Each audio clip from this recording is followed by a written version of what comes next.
Vamos dar início ao nosso ciclo de palestra com a palestra magna para a palestra sobre justiça curricular. Perspectivas para as práticas docentes. Convidamos a mestre e doutora em letras pela Universidade de São Paulo, a professora Marisa Baltazar.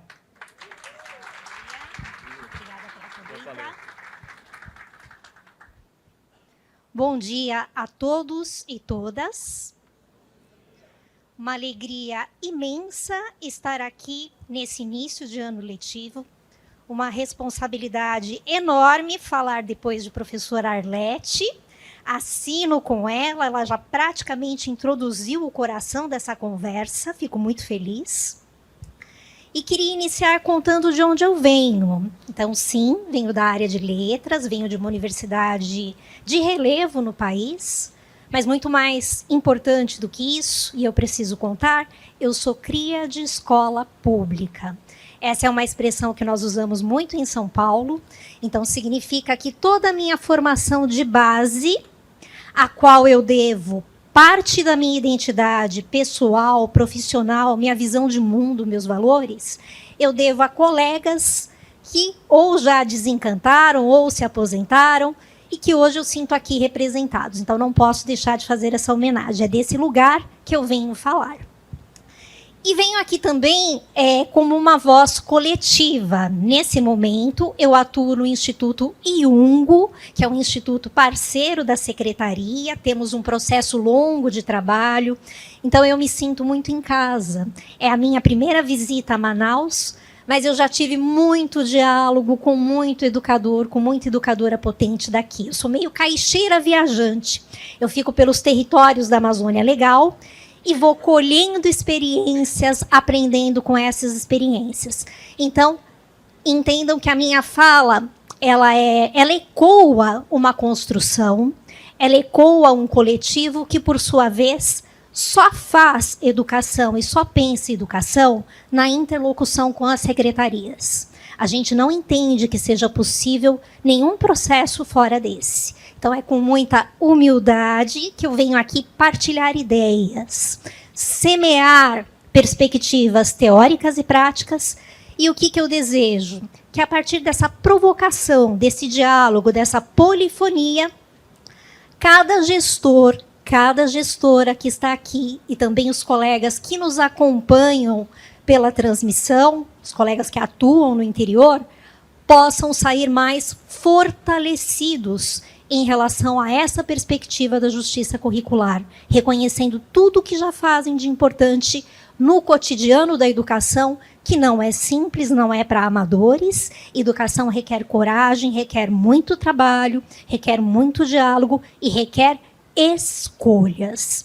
Essa é uma palavra-chave na reflexão sobre a justiça curricular. Quais são as nossas escolhas? Então, eu trouxe algumas telas de apoio, vou pedir ajuda da minha equipe para trazê-la na projeção. E trouxe também um vídeo com o qual eu quero acolhê-los e acolhê-las.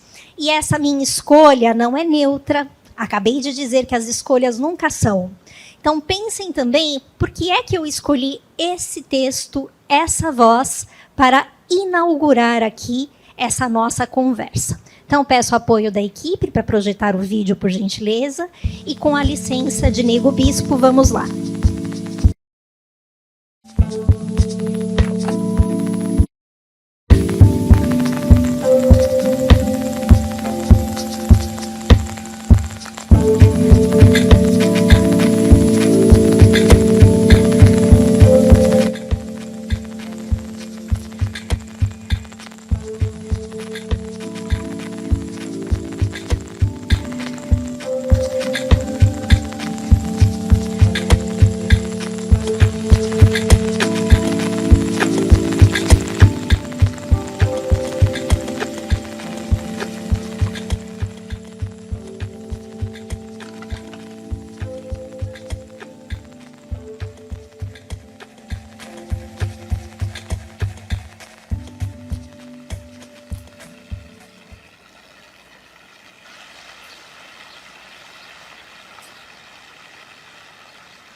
confluência, ela é uma mistura de seres que dialogam nessa linguagem cosmológica, que tem uma cosmovisão parecida. Acontece, por exemplo, através das árvores. As árvores, quando elas liberam os seus frutos, vários tipos de vidas se alimentam desses frutos. E as árvores, ao alimentar essas vidas, elas querem de volta a propagação da semente, ou seja, a propagação dessas vidas. Elas querem que quem se alimenta da polpa, de uma certa forma, ajude a espraiar as sementes, para que novas árvores surjam. Então a confluência é esse encontro que vai e que volta, e onde se juntam, se misturam, se fortalecem, mas não deixam de existir. A vantagem da confluência é que um rio não deixa de ser o mesmo rio porque se encontrou com outro rio. Eles passam a formar um só rio do encontro até a foz, mas do encontro até a nascente, cada um continua sendo o rio que nasceu. Não sei se já conheciam Mestre Nego Bispo, quilombola, que desencantou recentemente, e um pensador de uma epistemologia que, infelizmente, não passou na nossa formação inicial, pelo menos não na minha. Torço para que tenha gente aqui que tenha tido outra experiência. Então, trazer esse olhar e esse conhecimento sobre as confluências é um jeito de dizer para vocês que eu espero que os nossos rios continuem fluindo, fazendo sentido para as nossas comunidades, os nossos territórios, e que aqui seja um momento de muitas confluências, que a gente se encontre, que a gente tenha propósitos comuns, que a gente tenha horizontes comuns na garantia do direito à educação, mas que a gente também saiba olhar para esses nossos territórios educativos, nos reconhecendo nas singularidades de cada um de nossos rios. Então, feito esse meu acolhimento, vou pedir o apoio com o slide 3, por favor. Pode avançar. Aí, obrigada. Essa tela certamente não trará conhecimento novo, mas é um jeito de ilustrar uma compreensão de uma noção essencial para todos nós que fazemos educação, que é a noção de currículo.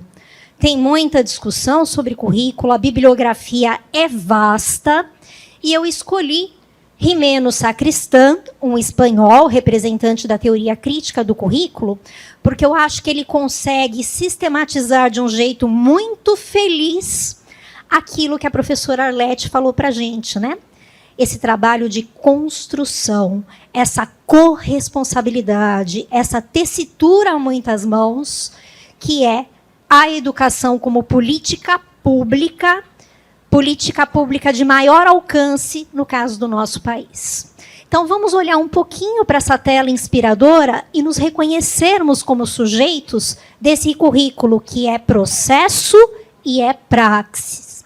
O que esse pensador vai nos dizer? O currículo tem uma camada que é essa camada de um projeto que é coletivo, um projeto que é orientador, e que ganha materialidade como texto. É o nosso referencial curricular amazonense, que foi feito a muitas mãos, que é marcado por sua historicidade. Claro que o texto normativo, que o texto que orienta o nosso trabalho junto às nossas equipes escolares, tem um peso grande. Ele é regulamentado por toda uma legislação, ele responde a documentos orientadores do currículo.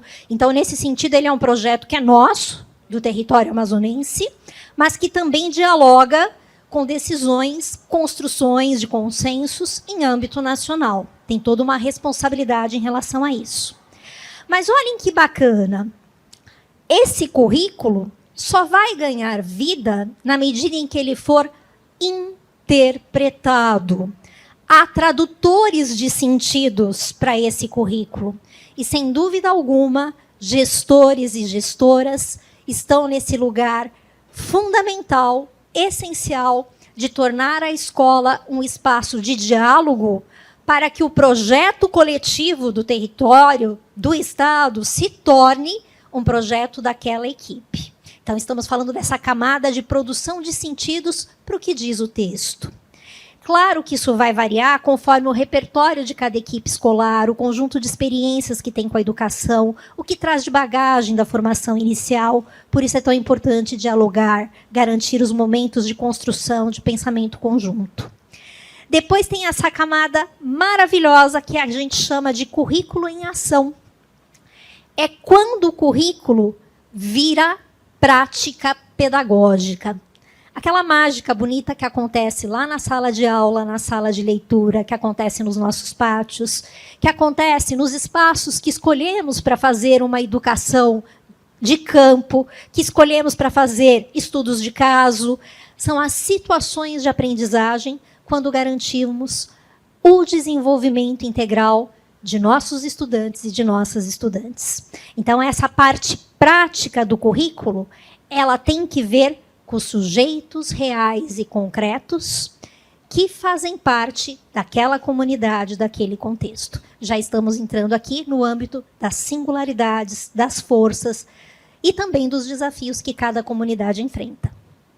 Depois, efeitos educacionais reais. Aqui eu acho que o pensador é muito feliz, porque ele coloca luz e ênfase em um sujeito fundamental do currículo, que é a razão de todo o nosso trabalho, o estudante a estudante.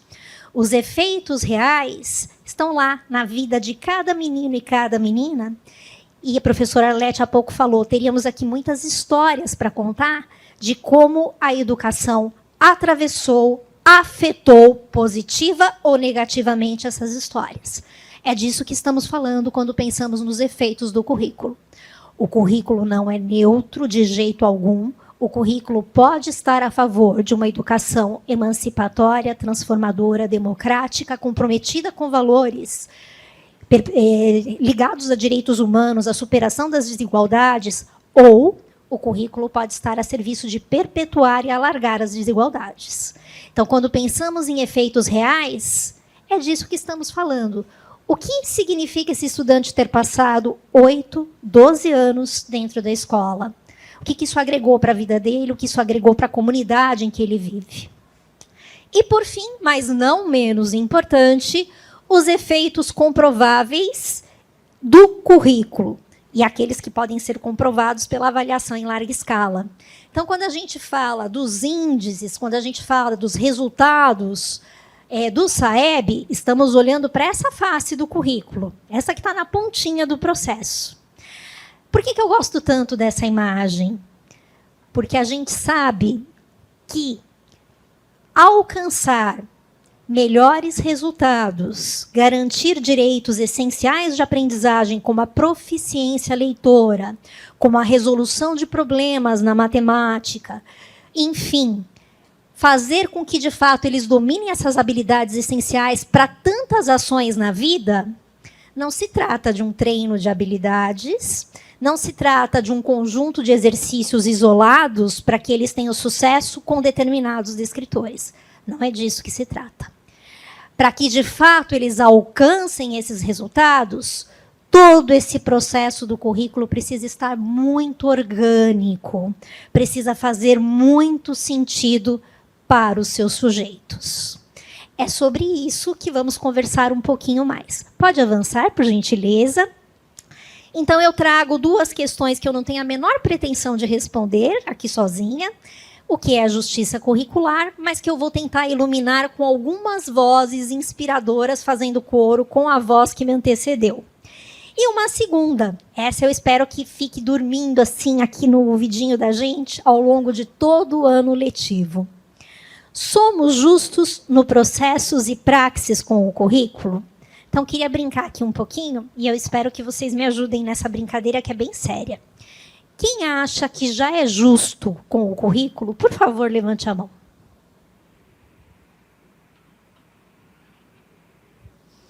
Quem acha que de vez em quando é injusto? Opa, tem gente corajosa levantando a mão. Eu estou achando que aqui eu estou muito bem acompanhada de mineiros e mineiras, que estão bem quietinhos e não querem levantar a mão. Claro que é uma pergunta retórica, mas uma pergunta importante. E essa pergunta só interessa a cada um nesse momento, que têm uma responsabilidade na condução dessa política pública. Para provocar um pouquinho mais a reflexão, eu vou trazer agora um outro espanhol, e eu não quero que pensem que isso é uma perspectiva colonial, tá, gente? É porque os espanhóis vivenciaram um processo de democratização tardio, o que é bem similar à nossa sociedade, passaram pelas reformas depois da democratização e da garantia do acesso, e, portanto, muito das reformas brasileiras se inspiram no modelo espanhol, nós sabemos disso. Então, eles começaram a pensar sobre questões que podem interessar para as nossas particularidades. É por isso que eu estou trazendo aqui alguns espanhóis para esse bate-papo. Dentre eles, Jurjo Torres Santomé. Próxima tela, por gentileza. Eu vou pedir para você avançar um pouquinho, por favor. Aí, obrigada. Então, olha lá. Vou pedir licença para citar o pensador, tá? É imprescindível e urgente assumir que todos os adultos de hoje que foram escolarizados receberam a educação racista, classista, sexista, colonialista e etc. Sem que ninguém tenha consciência disso. Porque ninguém conscientemente diria que é teoclassista ou que despreza a outros coletivos. Esses preconceitos e olhares seletivos funcionam como um mecanismo automático. Eu não sei o quanto essa provocação mexe com vocês, comigo mexe muito.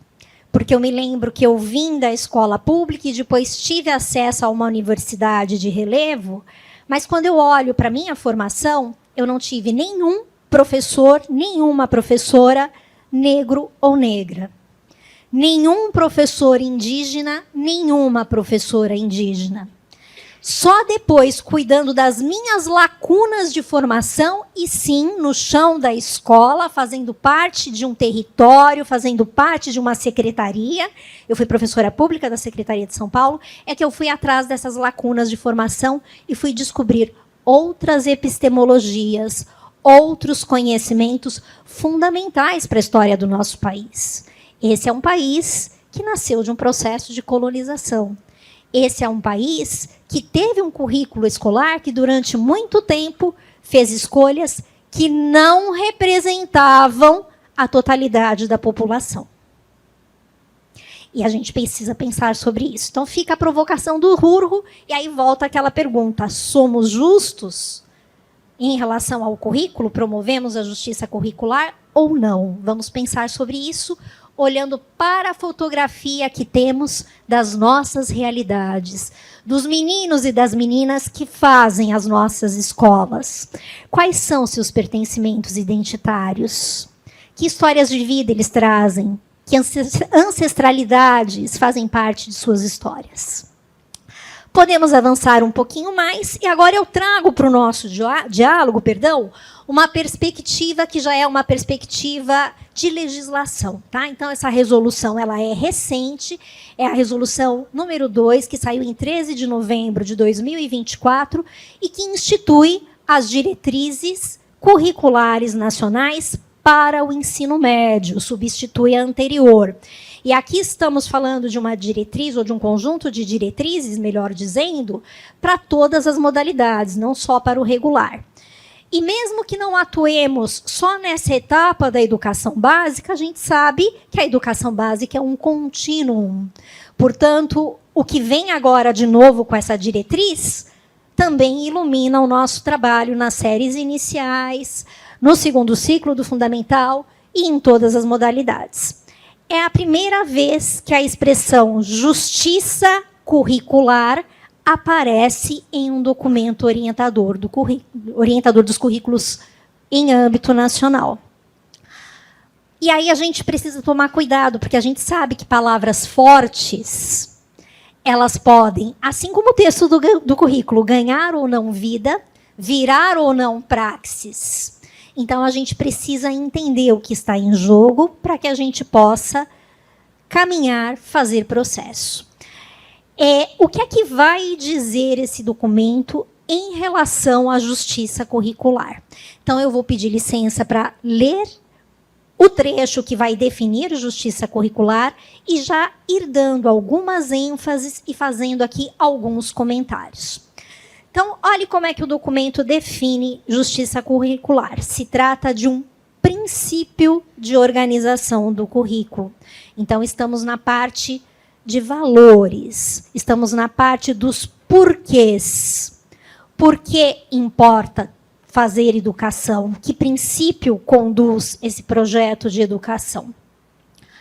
E aí o documento vai dividir esse princípio em âmbito da gestão educacional centralizada, então estamos falando do sistema como secretaria, da gestão escolar, o que fala muito de perto aqui com os nossos gestores e as nossas gestoras, e as práticas pedagógicas. Então, de novo, o currículo como um processo bem orgânico.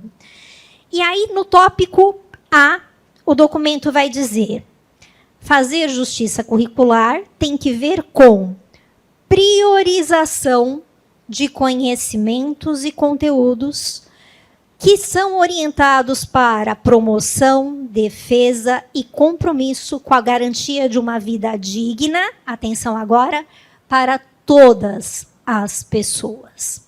Então, o primeiro aspecto da justiça curricular tem que ver com as escolhas de conhecimentos e conteúdos que vamos priorizar. A gente sabe que não cabe tudo no tempo escolar, sobretudo quando a gente lida com desafios como, por exemplo, no contexto da estiagem. Temos que fazer escolhas. Que escolhas serão essas? Me parece que a professora Arlete já nos provocou a pensar sobre isso. Talvez projetos, sequências de atividades, situações de aprendizagem que, de fato, concorram para os direitos de aprendizagem. Não dá para desperdiçar tempo escolar. Antes, nós tínhamos uma escola pública de um modelo chamado, comumente de tradicionalista, expositivista, conteudista. Para o bem e para o mal, tivemos acesso a muitos conteúdos. E a gente sabe que parte deles não tinha razão de ser, não tinha propósito, não estava a serviço de uma visão de mundo.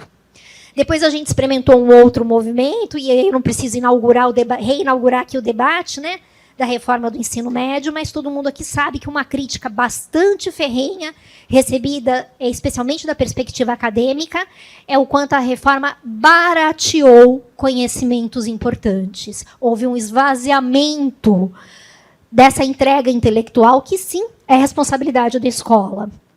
E agora a gente está de novo nesse momento tentando pensar, se não cabe tudo, mas se a humanidade já tem uma bagagem cultural muito importante de produção de conhecimentos, como é que a gente faz para levar conhecimentos e conteúdos que estejam ancorados na base, que é o grande pacto sobre os direitos de aprendizagem, mas que façam muito sentido para aquela realidade, para aquela comunidade com a qual eu trabalho?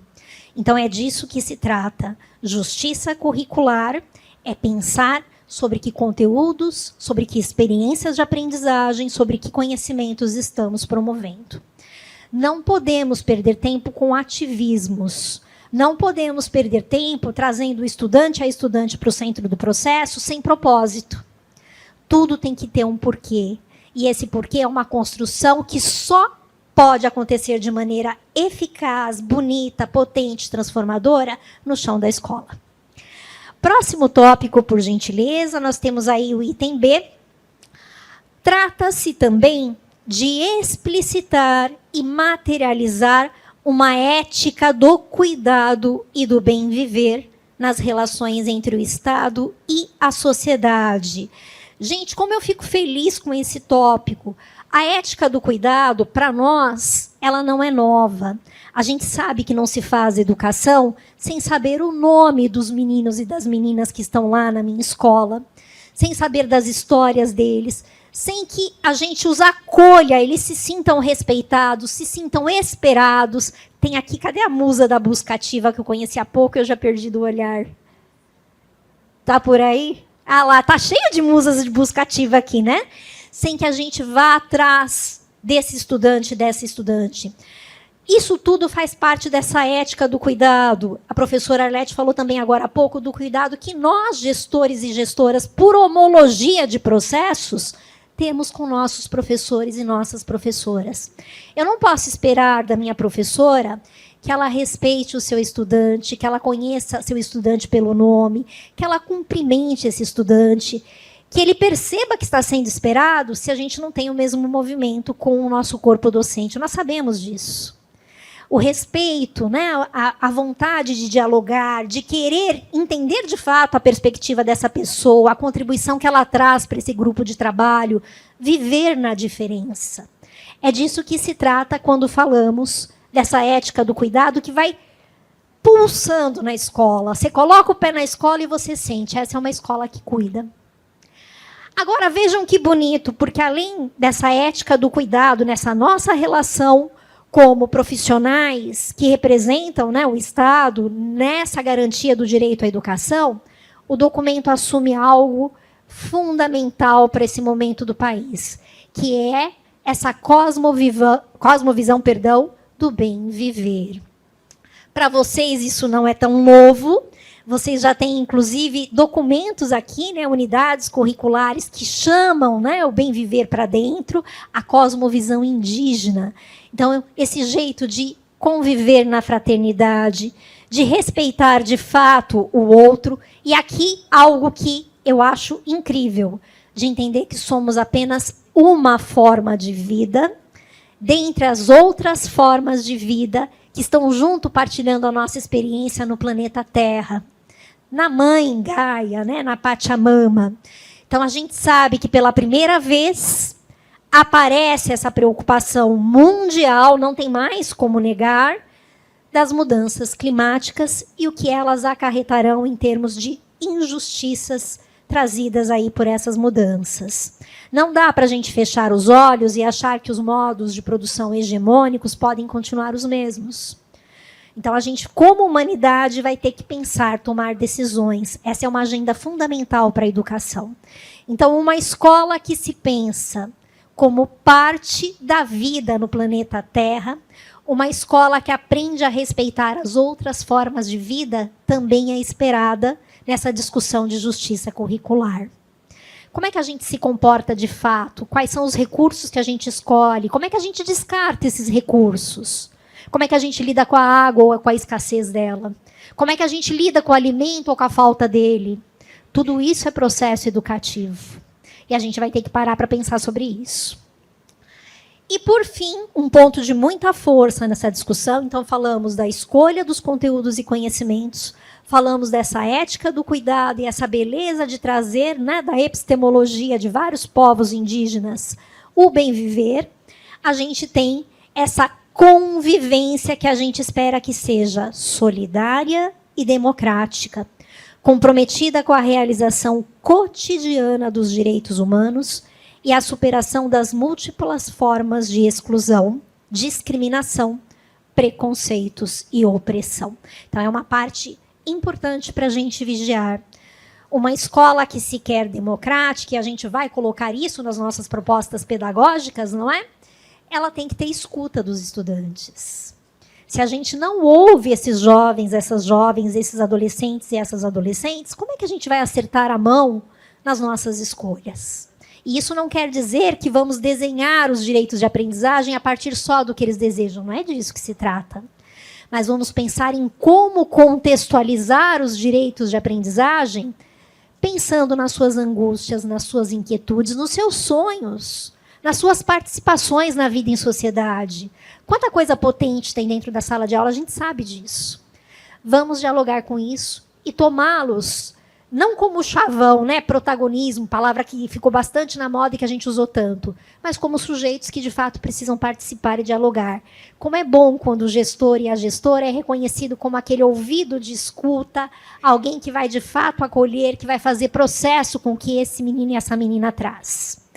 Acho que é disso que estamos tratando aqui. E o mesmo movimento em relação aos coletivos de professores e professoras, né? As equipes com as quais trabalhamos, os nossos apoios de coordenação pedagógica. processo democrático de construção conjunta. Então, esse é o tripé, essas são as 3 dimensões que o documento traz para ajudar a significar esse princípio de organização do currículo. Se eu entro em uma escola e a gente não escuta barulho, a gente não vê movimento, a gente não vê comunicações, algo me fala que talvez os processos por ali não sejam tão democráticos. Se a gente não tem produção estudantil expressando suas vozes, seus pontos de vista, talvez essa escuta não esteja acontecendo. Então, é muito bonito quando a gente entra em um território e na abertura da jornada já tenhamos ali, né, os nossos standards com projetos significativos, com produções que mostram que já temos aqui um processo, sim, de escuta, de construção, de participação democrática. O resultado que a gente traz aqui, a celebração, a culminância, só pode acontecer porque a gente infere que teve todo um movimento de aposta nesse exercício de democratizar a educação. Então, aqui eu vou pedir que você retome, por favor, uma telinha azul que acabou saindo da ordem, aquela aqui que nós temos o nosso referente. Aí, obrigada. A essa altura, a gente já pode voltar para aquela pergunta, fazemos justiça curricular? E aí, tendo essa concepção de um currículo como processo, eu trago aqui 2 recortes dos nossos documentos orientadores, agora aqui no âmbito do nosso Estado, um relativo ao ensino fundamental e o outro relativo ao ensino médio. Olhem que bacana o nosso tópico, do número 5 do nosso referencial. Educação inclusiva, a diversidade no contexto do ensino fundamental. Educação em direitos humanos, educação para as relações étnico-raciais, o ensino de história e cultura africana e afro-brasileira, o ensino de história e cultura indígena, educação quilombola, gênero e diversidade sexual, diversidade religiosa. Isso é nosso, é construção nossa. A palavra justiça curricular não está explícita, porque ela ainda não fazia parte da gramática normativa, por assim dizer. Mas vejam o quanto nós já temos de caminhada e de processo, porque esse currículo é uma construção de compromisso com a perspectiva de justiça curricular. E, em grande medida, esse tópico 5 do nosso currículo, que eu recomendo muito que seja um material de leitura e de reflexão agora no início do ano letivo, já orienta as escolhas de conteúdos que faremos. Não dá para ignorar isso num território lindamente diverso como o nosso, sociodiverso. Então, vamos olhar com carinho para essa nossa produção. E em relação ao ensino médio, olhem que beleza, né? Essa unidade curricular de aprofundamento que está aí nessa trilha, reconhecendo particularidades amazônicas. Então, nós temos aí práticas para promover em nossa comunidade um ecossistema empreendedor, as regiões amazônicas e sua diversidade, cultura, povos, sociabilidades e fluxos, bioeconomia, sustentabilidade e recursos naturais, probabilidade nos jogos e nas finanças e um olhar para as tradições e as potencialidades amazônicas. Esse é um material de apoio para as práticas, é um material de inspiração para a autoria e criação docente, que rodou no âmbito do programa Itinerários Amazônicos, volta à tarde, numa conversa sobre isso. Mas vejam as escolhas do nosso território. Tem que ver com o olhar para as nossas realidades, para as nossas potências. Entender quais são as nossas tradições, quais são os conhecimentos e as tecnologias dos nossos povos, poder levar isso tudo como temática para a sala de aula. Isso conecta, né? Isso é falar da economia local, então não é uma educação distante, vazia, é uma educação que prepara para a realidade. Vejam que já temos aqui todo um compromisso que vai dando um chão de segurança para a gente fazer processo com a justiça curricular. Agora sim, eu vou pedir aquela imagem que nós temos da árvore. A gente conhece essa árvore?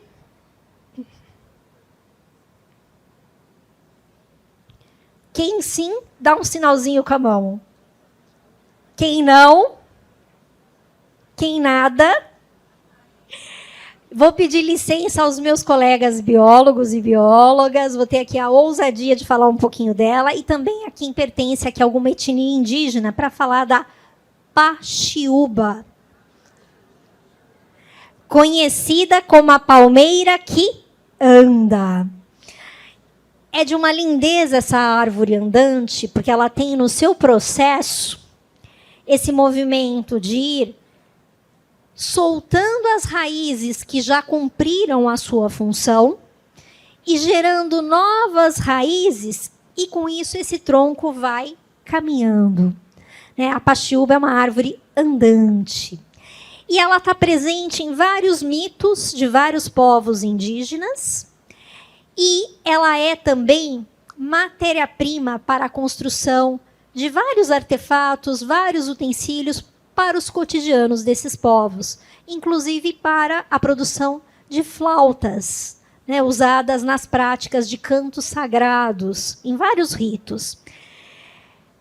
Eu escolhi a imagem da paxiúba para colocar o texto da resolução em diálogo agora com uma pensadora brasileira, a Branca Ponce, que é uma pesquisadora da Pontifícia Universidade Católica de São Paulo. Embora ela seja de lá, ela roda Brasil, ela faz educação pensando Brasil, é também uma representante da perspectiva crítica do currículo. E é muito interessante porque o texto normativo vai trazer o pensamento da Branca. Então, olhem que bacana. Ela também entende 3 dimensões essenciais para a justiça curricular: a do conhecimento para a existência digna. Então, não se trata só da escola cumprir o seu papel, que é um papel histórico de garantir acesso ao conhecimento, mas de termos a seguinte pergunta: conhecimento que serve para quê? Para a transformação social, para vidas dignas, para vidas que, de fato, possam acessar seus direitos sociais. Aí a Branca vai dizer também que é fundamental na dimensão da justiça curricular a convivência, exatamente como está no texto da resolução. Uma convivência democrática, solidária, pautada em valores humanos. Como é que a gente cuida para que as nossas atitudes, as nossas palavras não incorram em preconceitos? Não silenciem grupos minoritários, grupos que vão sendo alijados de tudo, inclusive da presença no currículo. E a ética do cuidado, ela também traz. Então, cuidado com todos os sujeitos do currículo para que a gente alcance o direito a essa qualidade educacional. Então, aqui eu acho que tem um ponto de virada para nós. Claro que, como gestores e gestoras, nós respondemos a uma qualidade desenhada como política pública nacional, que é a de responder ao exame em larga escala, que é o de alcançar índices, que é aquela parte que a gente pode comprovar dos resultados da educação. Mas tem toda uma parte que não tem que ver com o SAEB, porque o SAEB não vai captar. Que é essa parte que só nós podemos contar. O impacto que o nosso projeto de educação teve na vida real de meninos e meninas e daquela comunidade. É disso que se trata quando pensamos nessa dimensão de compromisso aí com qualidade social. Podemos avançar um pouquinho mais. Aqui agora eu queria fazer uma conversa muito de perto com o processo pedagógico. Então, a gente foi passeando por pensadores espanhóis, a brasileira, pela perspectiva normativa, a resolução. Mas agora eu quero chamar a atenção para o miudinho do trabalho pedagógico. Então, que lentes do processo pedagógico podem ajudar a colher evidências de que, de fato, temos justiça social nas nossas práticas? Podemos avançar, por favor? Trago novamente o Hurhu, e essa citação é muito inspiradora. Ele vai dizer assim: uma cidadania verdadeiramente democrática precisa se pôr em contato com aqueles conteúdos culturais que permitam desenvolver uma compreensão mais racional do mundo em que vivemos. O mundo hoje tem pautas, tem problemas, tem agenda que não pode ser ignorada pela escola. Agora há pouco eu falei das mudanças climáticas. Não é possível fazer educação sem passar por esse debate. Não é possível fazer educação sem passar pela discussão de qual é o modelo de desenvolvimento que queremos para o país, que queremos para a nossa região. Quais são os modos de produção hegemônicos? São os únicos? O que é que a gente pode aprender com a experiência dos povos tradicionais? Conhecimentos que até então foram ignorados e que a gente está vendo o quanto eles já tinham anunciado lá atrás a possibilidade de queda do céu. Então, ele chama a atenção para a importância de formar para a complexidade. Para isso, precisamos de boa matemática? Com certeza. Precisamos de um bom trabalho com a língua materna? Com certeza. Mas também de um diálogo com as outras línguas que habitam a sala de aula. O estudante não pode se sentir menos porque é falante de outra língua. Nós precisamos viver com o multilinguismo, sobretudo aqui no território do Amazonas, que é de uma riqueza linguística incrível.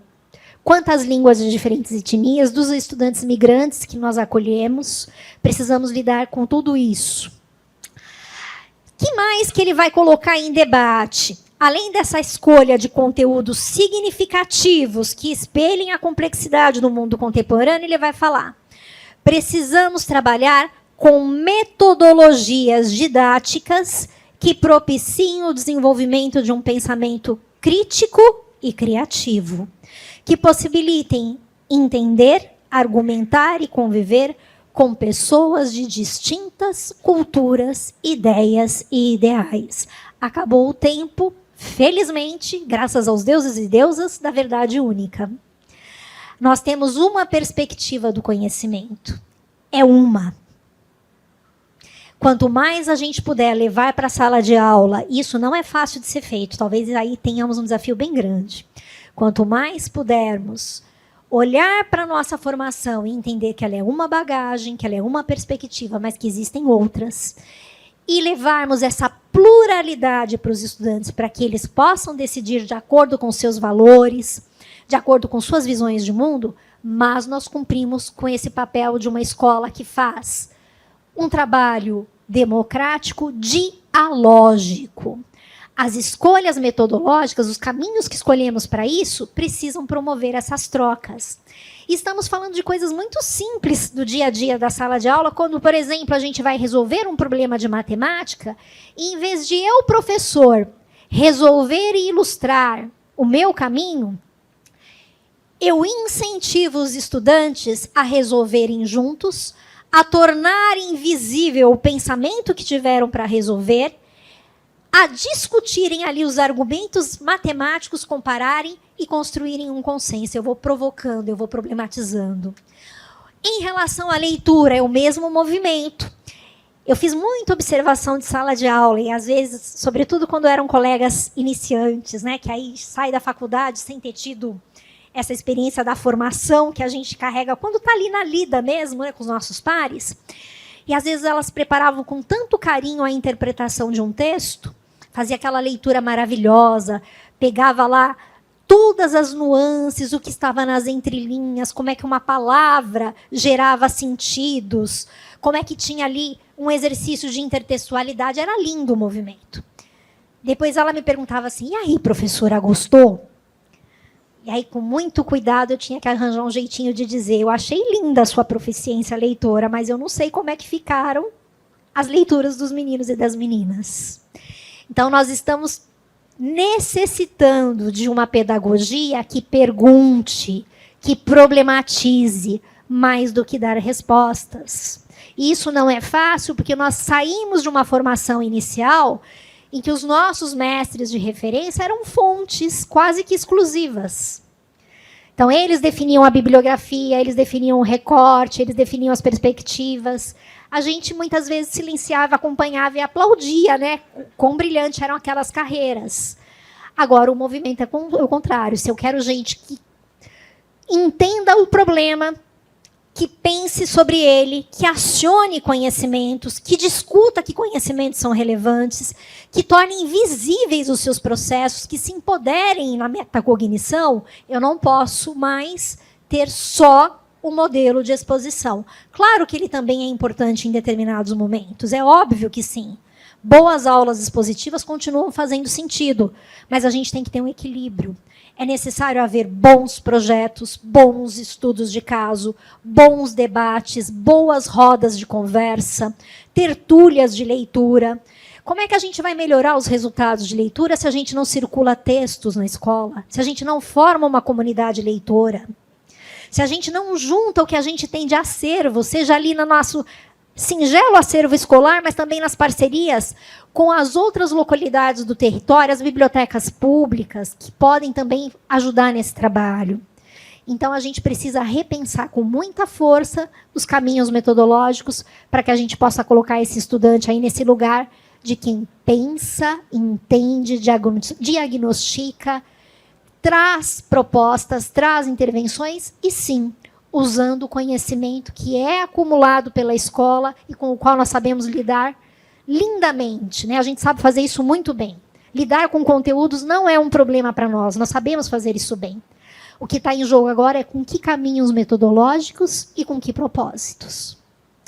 Que mais? Então, ele fala sobre a escolha dos conteúdos, ele fala sobre os caminhos metodológicos, ele vai falar sobre essas perspectivas, é importante de ter diferentes epistemologias. A gente trouxe aqui um pouquinho de uma cosmovisão quilombola, um pouquinho de uma cosmovisão indígena, quando falamos do bem viver, e o importante é que tudo isso esteja presente nessa construção de conhecimento, né? Então, de fato, essa prática precisa representar a sociodiversidade. E, por fim, mas não menos importante, modelos, isso fala muito de perto da gestão, né, gente? Ó, modelos organizacionais e participativos que fomentem uma maior interação e colaboração com as pessoas dos distintos grupos sociais que habitam no país. Então, essa gestão democrática de que falamos bastante antes. Podemos avançar, por gentileza? Com um currículo de conteúdos e metodologias tão tradicionais, crítica que ele fez no momento em que ele lançou esse artigo, os alunos muito dificilmente conseguem ver as possibilidades que têm de apostar em outro conhecimento, de exercer poderes cívicos, aqui a nossa palavra cidadania, né, a que a gente conhece mais quando fala desse empoderamento cívico. Que mais? De contribuir, para atuar de maneira mais eficaz para construir outro mundo mais democrático, justo e solidário. Nesse contexto de confusão inquieta, a educação acaba se reduzindo a treinamento, training, domesticação, no sentido que Paulo Freire, e aqui estamos em casa, né, já denunciou. Então, vejam que bonito, um pensador espanhol reconhecendo aqui o diálogo com o pensador brasileiro, toda a perspectiva freiriana da educação bancária. E aí a importância de entender que, se queremos fazer justiça curricular, conteúdos representam a sociodiversidade, conteúdos são significativos, conteúdos espelham direitos de aprendizagem, mas o modo como trabalhamos esse conteúdo não é neutro, também é fazer currículo. Então, metodologias dialógicas, participativas, colaborativas, construtivas do conhecimento. E é a gestão que conhece os projetos de sua escola, é a gestão que incorpora isso na proposta pedagógica da escola, é a gestão que acompanha o lindo movimento de construção de tudo isso e as evidências de tudo isso. Então, agora, para fechar, a gente traz a fala de uma jovem, talvez alguns já tenham visto em outros contextos formativos, mas eu gosto muito de trazê-la. Essa menina é uma ribeirinha, Odenilze Ramos, também cria de escola pública e depois se tornou uma ativista ambiental, uma menina com muita consciência das realidades amazônicas. E olha o que ela fala sobre o processo de escolarização que ela vivenciou. Então, vou ecoar a fala dela sem a beleza dela, seria bonito ouvi-la, né? Mas vamos fingir que estamos ouvindo a Odenilze. uma coisa que eu sentia muita falta era isso. A gente estudava geografia não baseado nos territórios amazônicos. A gente estudava geografia baseada em outros territórios. Então, acho que a primeira coisa seria isso, focar mais no local. A gente sabe que a gente aprende muito pouco na escola sobre cultura, sobre diversidade amazônica, sobre a biodiversidade amazônica. Isso é uma falta muito grande. Então, a minha escola ideal teria isso. E que tivesse um a mais, que tivesse bioeconomia, até a parte de tecnologias amazônicas, que a gente sabe que existem, mas a gente acaba não estudando e ninguém fala muito sobre na escola. Lindo o relato da jovem, fazendo aí o movimento de pensar sobre o processo de escolarização que ela vivenciou, e quão pouco representativo, infelizmente, ele foi nas escolhas dos conteúdos e conhecimentos em relação à sua identidade. Gente, que escola é essa que é feita para o estudante, que é feita para a estudante e que não consegue dialogar com seus processos identitários? Como é que essa escola pode fazer sentido para a vida imediata desses meninos e dessas meninas? Marisa, mas não tem um risco também da gente regionalizar demais quando a gente territorializa a educação? Não, essa é a beleza do nosso trabalho. Como é que a gente vai fazendo esse diálogo entre a cidadania local, aquela que faz diferença ali no cotidiano, no miudinho da vida, que tem que ver com quem sabe o que é a zona leste de Manaus, o que é a centro-sul de Manaus, que eu aprendi com a nossa querida Karina, que tem que ver com a leitura das potências, mas também dos desafios e dificuldades que esses meninos e meninas enfrentam na vida real. E é nesse trabalho que a gente traz as questões contemporâneas. É nesse trabalho que a gente consegue pensar sobre as questões climáticas, sobre o aumento dos conflitos ideológicos no mundo. Olha que loucura, né? Nós estamos no século XXI, estamos aí com dois conflitos de ordem internacional, um envolvendo questões religiosas, disputas de geopolíticas. Dá para pensar que a essa altura a humanidade ainda vive esse tipo de coisa, de intolerância religiosa? A gente nem precisa falar, né, do momento que o país viveu de muita polarização. Independentemente das nossas perspectivas políticas, podemos ser mais ou menos conservadores, não há problema algum em relação a isso. Mas não podemos ser desrespeitosos com o valor e a perspectiva do outro. Falta diálogo no mundo. No voo, eu presenciei um bate-boca feio, porque uma pessoa se sentou no lugar da outra, lá por uma questão de numeração. Olha do que a gente está falando, né? Como é que a gente está vivendo a falta da empatia, a falta do diálogo, a falta da solidariedade em questões da micropolítica que atravessa a vida, no meu tato com o outro, no meu cuidado com o outro, mas também no macro. Né, a Terra dando sinais de esgotamento e a gente ainda vivenciando conflitos armados. A gente ainda pensando em ampliar a exploração do petróleo, qual é o debate em torno de tudo isso. Então, tem questões muito sérias que nós, como educadores e educadoras, não precisamos nos posicionar e nem devemos. Mas precisamos trazer os conhecimentos, as perspectivas e gerar debate. Nada é fácil na vida contemporânea. Tem muitos desafios para a gente viver os direitos sociais todos, nessa perspectiva de intersetorialidade que o professor Arlete trouxe, e a educação está no centro de tudo isso.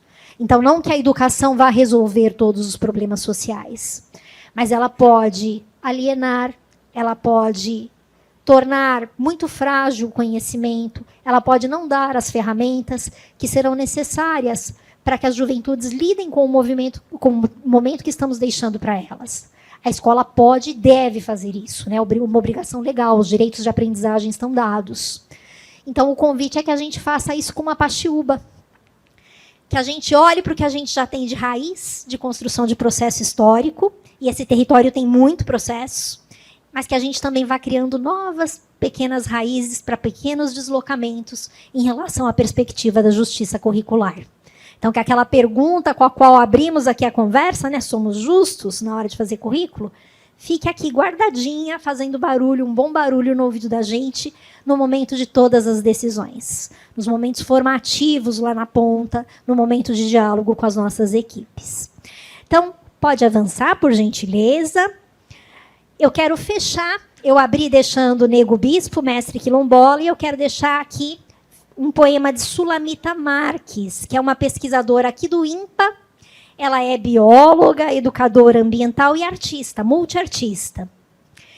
E eu acho uma lindeza o que ela faz ao assumir aqui a voz da Paxiúba. Então, a voz poética dela vai ser a voz da árvore. Nessa visão que é a visão que a gente tem que aprender com os povos indígenas, de respeito pelas outras formas de vida. Eu continuo me movendo. Hoje um dos pés tocou o chão e por isso te escrevo.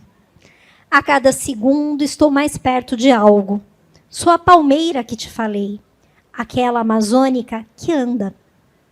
Paxiúba, que tem interior pintado de onça e que lança pés para caminhar.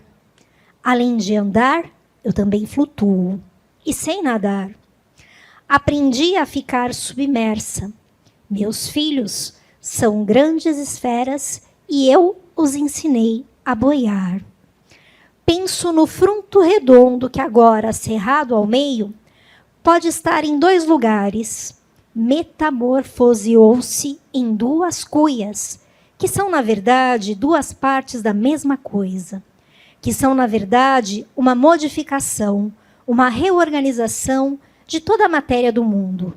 Uma cuia gira a lua, outra escolhe velejar, rede de sonhar. As 2 carregam no ventre o anúncio da própria carne, o espelho do mundo, a mãe árvore cuieira e sua toda comunidade. E enquanto te escrevo e fertilizo dentro de ti essas imagens, a Paxiúba anda um pouco mais de 20 metros por letra.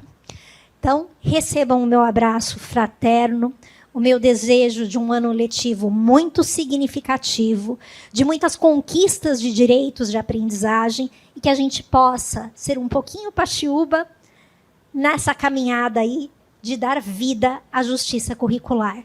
Muito obrigada.